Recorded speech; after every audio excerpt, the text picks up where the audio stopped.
우리 어린이 여러분 말씀 잘 들었죠? 우리 어른 성도님들도 이 오늘 말씀의 전체적인 스토리를 그 어린이 설교를 통해서 이제 감을 잡으시리라 생각합니다. 한국에서는요, 매년 연말이면 그 한국 교수협의회라는 곳에서 올해의 사자성어, 올해를 대표할 수 있는 사자성어를 한 구절씩 선정을 합니다. 매년 선정하는데 연말마다 그것을 발표하죠. 그래서 2020년도에 전국의 교수들이 이제 투표를 해서 뽑은 그 한국 교수협의회가 뽑은 사자성어는 바로 아시타비라는 말이었습니다.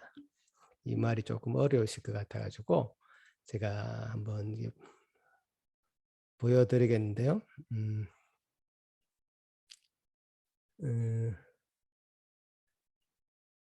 잠깐만요.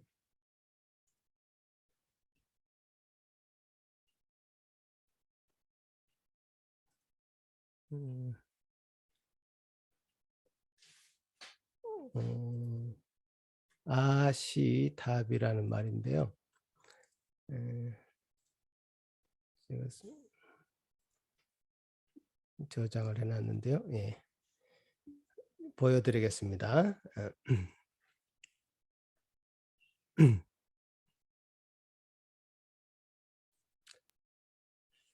여러분 보이시죠?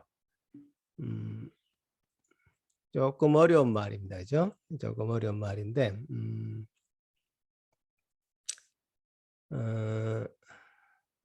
이 아자, 요 아자가 한자로 나라는 뜻이죠.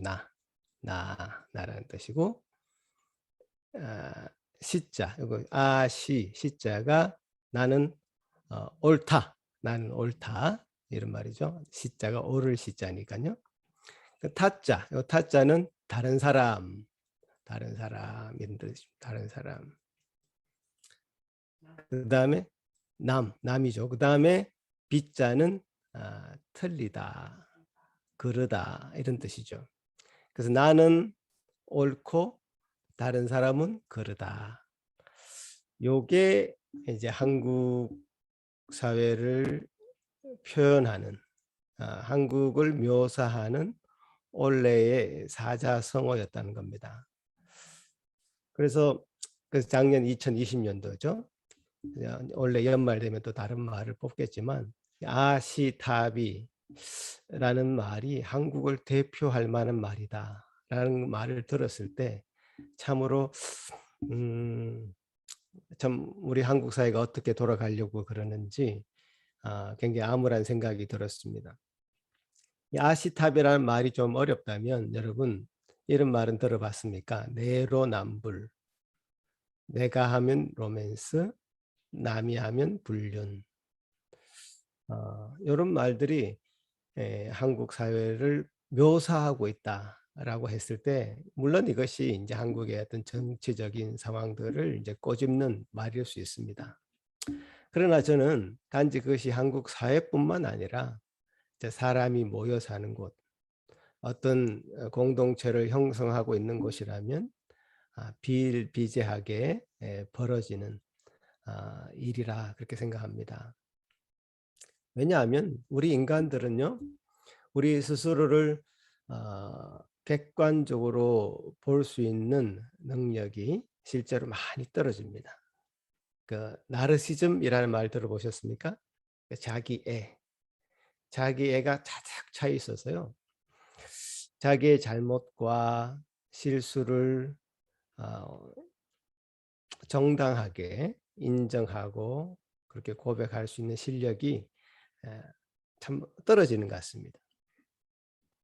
자기가 한 공과 과를 정당하게 평가할 수 없다는 뜻이죠. 뭐 이런 것을 성경적인 표현을 빌어서 제가 설명해 드린다면 자기 눈에 있는 들보는 보지 못하면서 다른 사람의 눈에 있는 티를 잡아내려고 노력하고 있는 것. 그것이 이제 성경적인 표현이겠죠. 사람은 그렇다는 거죠. 사람의 어떤 기본적인 인성이라는 것은 굉장히 자기 주관적인 것이다. 객관화시키기가 굉장히 힘들다라는 거죠. 그래서 이 자기 주관성에 빠져서 객관성을 잃어버리면 그렇게 형성된 가정, 아무리 겉으로 건강하게 보여도 이제 무너질 수밖에 없죠. 또 그런 사회, 서로를 향해서 불신을 표현하고 자기 자신이 공격하지 않으면 공격당한다는 그런 논리를 가지고 있다면 그런 사회, 그런 나라 참 망가지고 무너지게 될 것입니다. 그것은 이제 불을 보듯 뻔한 논리이겠죠. 그래서 우리는 자기 자신을 객관화할 수 있는, 또 객관적으로 자기 자신을 평가할 수 있는 어떤 공동체적인 시스템이 필요합니다. 서로가 서로를 좀 돌봐줘야 된다는 뜻입니다. 자기 객관화할 수 있도록 도와줘야 된다는 겁니다. 깊은 대화가 필요하고요. 소통이 필요합니다. 투명하게 자신을 드러내고 밝히고 또 그것을 투명하게 볼 수 있는 눈을 서로가 서로에게 가질 수 있도록 도와주어야 됩니다. 이런 것이 필요 없으면요. 점점 나이가 들면 들수록 고립화되고요. 정말 고집쟁이가 되고요. 그야말로 세상 사람들이 말하는 꼰대가 되어가는 것이죠. 저는 이 말씀이, 이런 얘기가 말씀을 전하고 있는 저 자신에게도 그대로 적용된다고 생각을 합니다. 저도 부지런히 자기 객관화할 수 있도록 힘을 써야 되겠죠. 저는 여러분이 이 설교를 어떻게 들으실지 모르겠습니다. 제가 설교를 한다는 것이 내 주장을 펼치는 것이 아닙니다. 어떤 사람이 막 고리타분한 얘기를 막 늘어놓으면 설교 그만해 라고 소리치지 않습니까? 설교라는 것을 그런 식으로 받아들인다면 굉장히 문제가 있을 것 같습니다. 그 설교를 전하는 저도 문제가 있을 것이고 또 설교를 듣는 여러분도 문제가 있을 것입니다.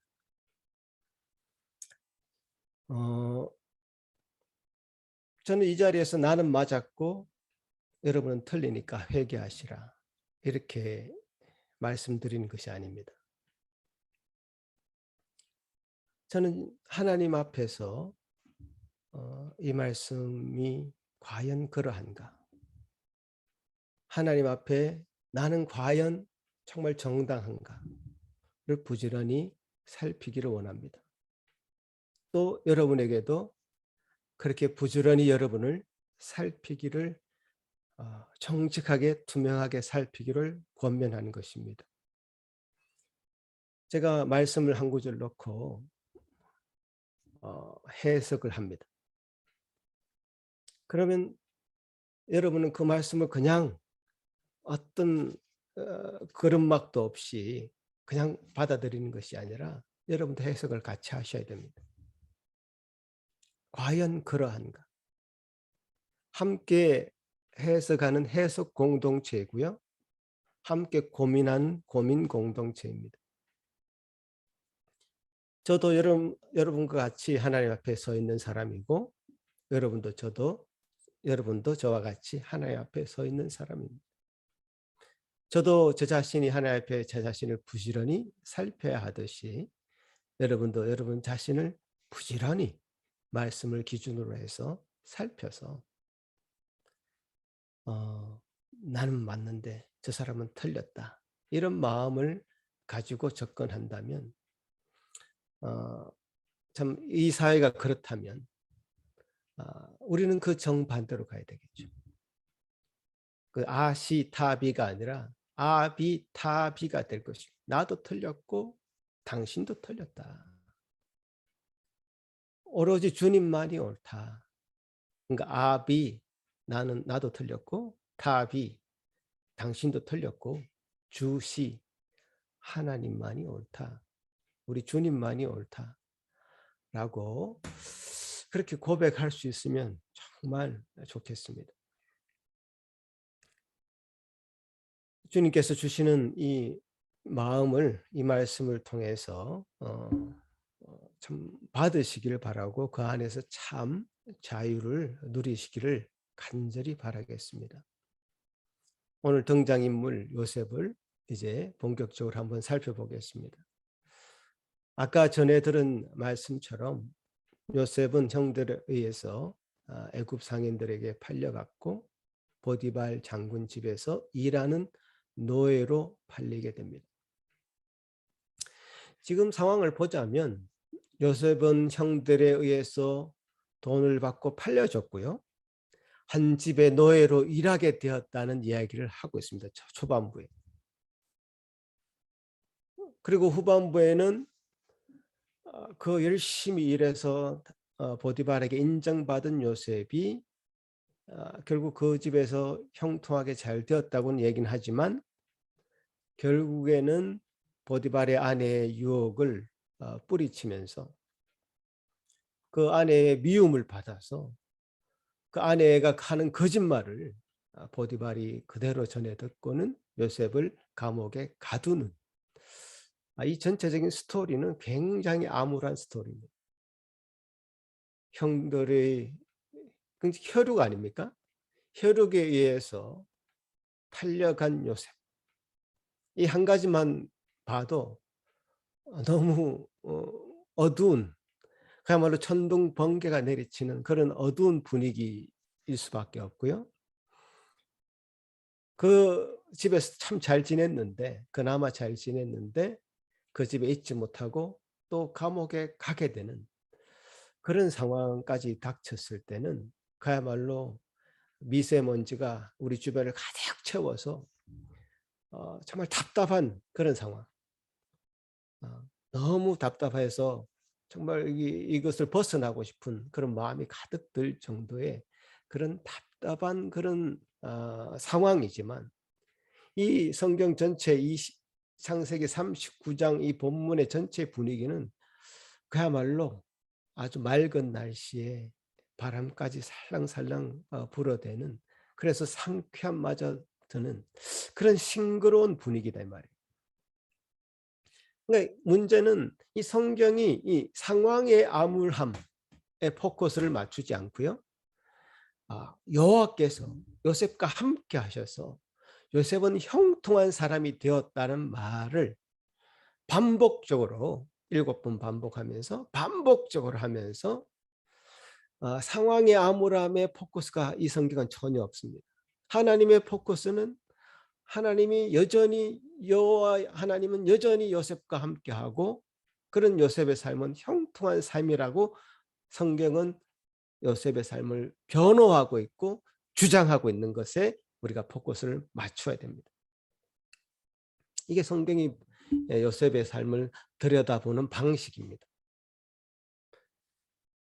성경이 요셉이 형통하다고 표현하고 있고, 하지만 실제 상황은 요셉은 점점 구렁텅이에 빠지는 것처럼 그렇게 보여집니다. 실제로. 그죠? 그 여인이 그렇게 한 번도 아니고 2번 계속적으로 반복해서 요셉을 유혹하는 그런 상황 가운데 결국 요셉이 고백하는 것은 이런 것 아닙니까? 내가 당신께만 죄를 짓는 것이 아니라 당신의 남편인 보디발에게만 죄를 짓는 것이 아니라 내가 죄를 짓는다는 것은 하나님께 죄를 짓는 것이다. 하나님 보시기에, 그러니까 하나님이 보시기에 이건 죄이기 때문에 내가 할 수 없다라고 고백하는 장면을 볼 수 있습니다.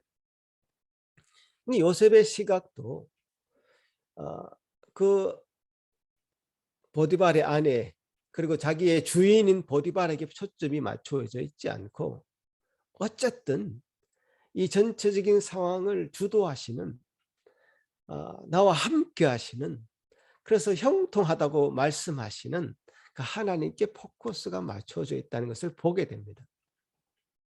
그죠?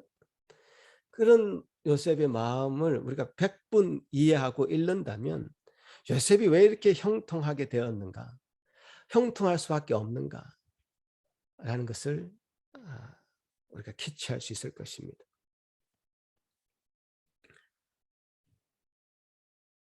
상식적으로는 이해가 되지 않는 형통함이란 표현이지만 상식의 범위를 뛰어넘은 요셉이 하나님을 바라보는 방식, 하나님이 요셉을 다루어가는 방식, 이게 아주 특수한 관계 속에서 이 상식을 뛰어넘고 그래서 하나님이 요셉과 함께 하심을 굉장히 실제적으로 성경의 기록으로는 보여주고 있습니다.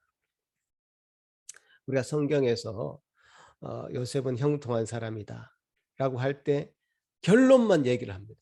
요셉은 그렇게 결국 애굽의 그때 당대의 최고의 나라 애굽이라는 그 제국의 총리까지 된 사람 아니냐. 그래서 형통한 사람 아니냐. 이렇게 어떤 결론적인 부분만 얘기하는데요. 아니죠. 우리는 늘 한 걸음 더 들어가야 됩니다.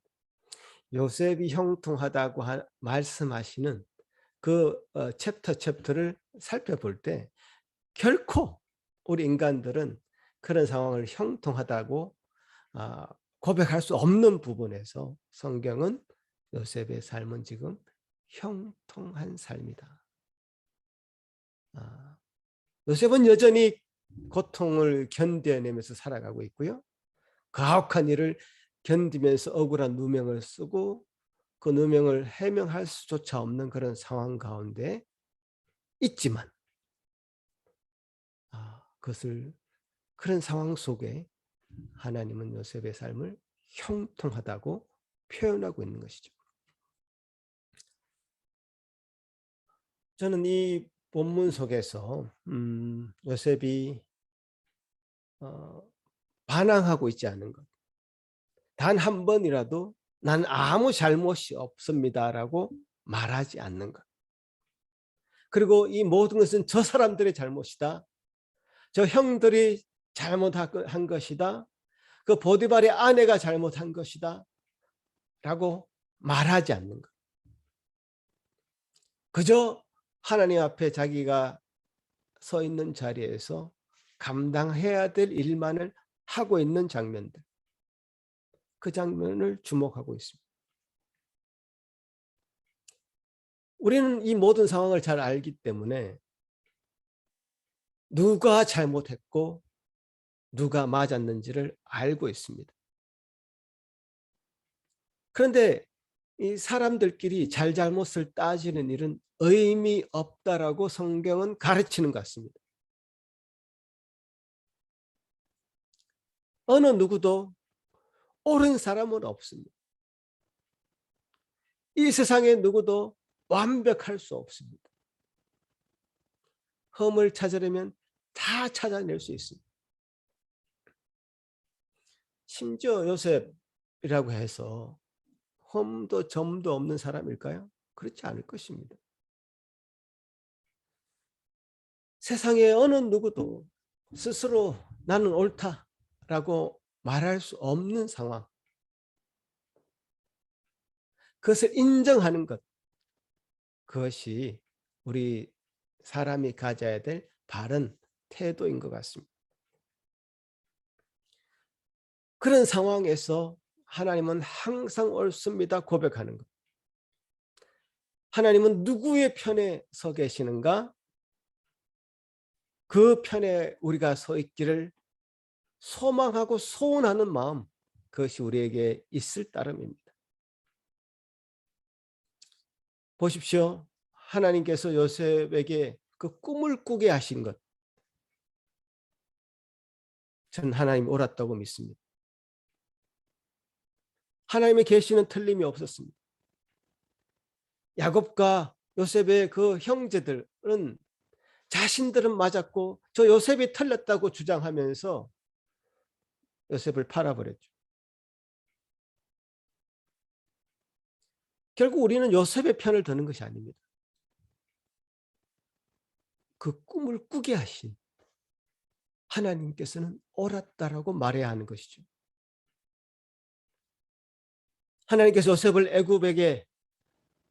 애굽의 상인을 통해서 애굽에 팔린 것 옳았습니다. 왜요? 애굽으로 요셉이 가지 않았다면요, 그 야곱의 일가족은 굶주려서 죽을 처지에서 아무런 도움을 받을 수 없었을 것이기 때문입니다. 하나님께서 요셉을 그 보디발 장군 집에 노예로 팔리게 한 것 옳았습니다.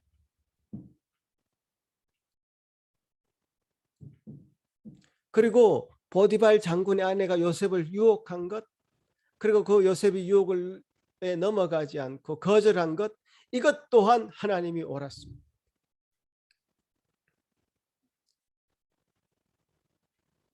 왜냐? 이 보디발은 왕의 친위 대장으로서 보디발 장군에게 죄를 지은 것은 일반 사람이 짓는 죄와는 달랐기 때문에 일반인이 들어가는 감옥에 요셉이 들어간 것이 아니라 정치인들이 들어가는, 정치범이 들어가는 감옥에 요셉이 들어갔습니다. 나중에 이제 보시게 되겠지만 거기서 왕을 수종드는 신하들을 만날 수 있었던 것이죠. 이 모든 것이 다 하나님이 옳았다는 것을 증명하고 있습니다. 만약에요, 요셉 스스로가 자기는 옳았는데 저 사람들이 잘못되었어 라는 의식이 그 마음 가운데 진하게 있었다면요, 그는 분하고 억울해서 그것을 참지 못하고 평생을 살았을 것입니다. 어떻게 나를 팔아버릴 수가 있어? 어떻게 저렇게 거짓말을 할 수가 있어? 그 스물스물 올라오는 그 분한 마음을 다스리느냐, 그는 시간을, 그의 인생을 소비했을 것입니다. 아니, 허비했을 것입니다. 그래서 그의 인생은 피폐해졌을 것입니다.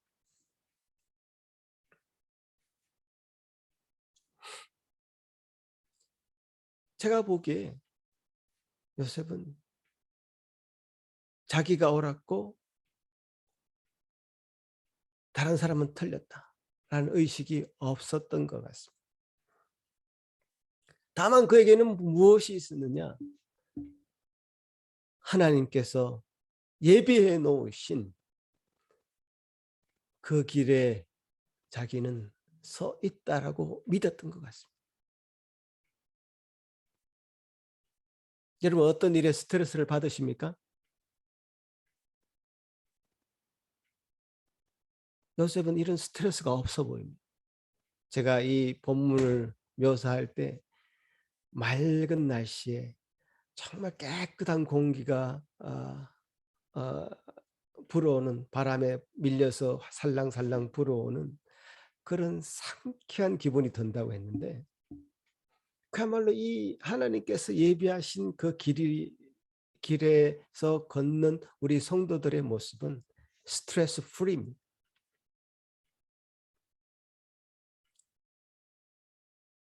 왜냐? 하나님이 함께 해주시는 길이기 때문에 그렇죠. 그 형통한 길이라니까요. 스트레스가 그 마음을 지배할 여유가 없습니다. 상황은 정말 암울한데요, 고생에 그런 고생이 없는데 굉장히 밝은 겁니다. 여러분, 우리의 삶을 이 시점에서 한번 되돌아봐야 되겠습니다. 정직하게 하나님 앞에 여러분 자신을 세우는 시간을 얼마나 갖습니까? 하나님 앞에서 여러분 자신을 얼마나 들여다보십니까? 세상은 항상 우리를 넘어뜨리려고 건드리죠. 가만히 내버려 두지 않습니다. 절대로. 이렇게 건드리면요, 스트레스 받고 또 스스로 무너지고 침울해하고 약해지고 이런 것을 굉장히 즐기는 무리들이 있습니다. 사탄들이죠. 세상의 악한 자들이죠. 이런 상황에서 우리는 하나님은 항상 옳습니다 라고 고백해야 됩니다. 하나님만이 항상 옳습니다라고 주장하는 데 있어서 가장 걸림돌은 누구냐 하면 바로 나 자신입니다. 여러분 자신들입니다. 이게 제일 어렵습니다. 하나님께서 준비해 주신 그 길을 묵묵히 그 길을 따라가는 것이 가장 행복한 길이고 형통한 길인 것을 아는데도 그것을 가장 가로막는 그 장본인은 바로 나 자신이라니까요. 예수님께서 제자들을 초대할 때 이런 말씀을 하셨습니다. 나를 따라오려거든 누구든지 나를 따라오려거든 자기를 부인하고 자기 십자가를 지고 나를 따를 것이니라. 예수님께서 가고자 하는 그 길을 따라가려고 하는 우리 모든 성도 여러분,